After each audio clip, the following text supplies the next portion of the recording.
আজি উলিয়াই খাওঁ মানে মই এনেকৈ জনা হ'লে পৰিয়ালটো লৈ আহিলোঁ কোনে বজাইছে কণীয়া চাপৰি এটাই বজাইছে সদায় এনেকৈ থাকিব হাঁহি ফূৰ্তি কৰি এনেকৈ মকাবিলাকে থাকিব অনুষ্ঠানলৈ যেনেকৈ ওলাই আহিছে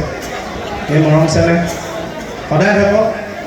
আৰু আমি ধেমালিৰ মাজেৰে আকৌ নিজৰ নিচিনা লাগিল কাৰণে আমি ঘৰুৱাকৈ কথাবোৰ ক'লোঁ কোনেও বেয়া নাপাব যদি কিবা